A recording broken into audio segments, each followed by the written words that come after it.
Hello guys, panoorin natin ngayon kung paano gumawa ng plywood. Ayan no, yun pala paggawa pala nun sa mga kahoy lang muna no. Natural kaya nga plywood dito sa kahoy. Pero sa pagtitingnan mo, maliliit lang yung kahoy na kala. Pero matitigas yan, yan yung kahoy ng mga matitigas yung ginagawang plywood. O yan no, astig yung pang cut nila no. Talagang hindi na kailangan ng power saw o ng lagari kasi lagari di kaya yan. Ayan o, talagang sa una may ano sila, may pang finish talaga yan o, yung may pang ikot, yung patanggal muna ng balat. Ayan, tinanggal yung balat, tapos ayan wala na yung balat. Ngayon kakamada naman nila yan o, tapos isasalang nila yan dun sa ikutan uli, ikot na naman, tapos ayun para kuhaan na ng maninipis na sukat. Ayan o, maninipis na sukat, kita nyo. Pero ano pa siya, hindi pa siya matibay, talagang sobrang nipis pa niya. Tapos yan, yung kasunod niyan ni kinakamada naman, pero hindi pa siya yung finish talaga. Kinakamada kasi pag sasapin-sapinin niya, pinuputol naman yung mga tabi para pantay, kasi hindi pantay yun. Ayan, tapos sinilagay uli nila doon sa kamadahan, tapos sinuot uli doon sa machine. Ayan, sinuot na para ano na yan, ayan na, parang binabarnisan naman, para binabarnisan para mas matibay, hindi amagin. Tapos meron silang inilagay na bakal na ano dyan na lapad, tapos pinapantay naman nila yan dyan yan na yan, sinasapi na nila.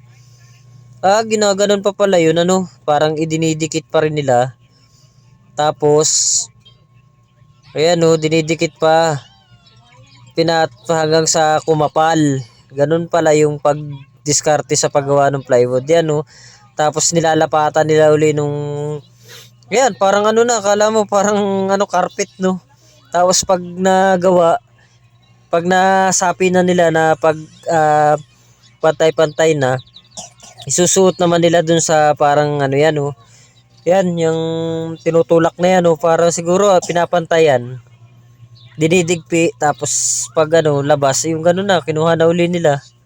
Pero parang ano pa rin, hindi pa siya finish talaga ano pa, ayun na pagkatapos nilagay nila, kinamada uli. Yan, kamada na naman, puro kamada. Tapos ginabitan nila nung Siyempre, tapos yung mga panggatong nila ayos gawa na tawag dito, di uling.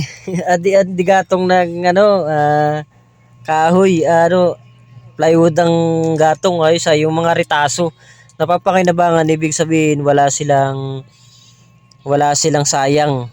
Lahat ayan, pinipinish na yung tabi. Ayos, ayun, plywood na, di uno yan, uno kapal.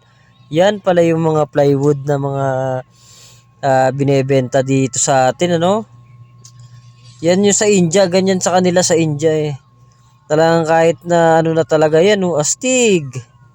Napakalupit ng pagkakagawa talaga rin ng mga Indiano talaga yung mga machine talaga sa kanila is napakatibay. Tapos ayan, tinatandaan na nila, ginuguhitan siguro pang na yan, pag finish na.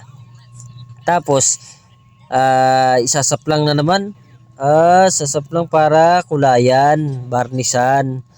Binabarnisan naman nila. Ibig sabihin, pag binarnisan ang ganda nila para rin siguro yan, para iwas sa mga anay. Diba, napaka-astig ng kanilang pagkakagawa. Tapos pinupunasan na para mas kumalat yung kulay na barnis. Yan, uno yung tapos tinatatakan na nila para legit na galing talaga sa company nila yung pagtatak na yon. Diba, tapos kamada na uli. Tapos pag sunod yan, deliver na. Diba, napaka-astig ng pagkakagawa ng plywood dito sa India. Kaya guys, ayan, dahil tapos na nga, ay syempre hanggang dito na lang din ang video na to. Maraming salamat.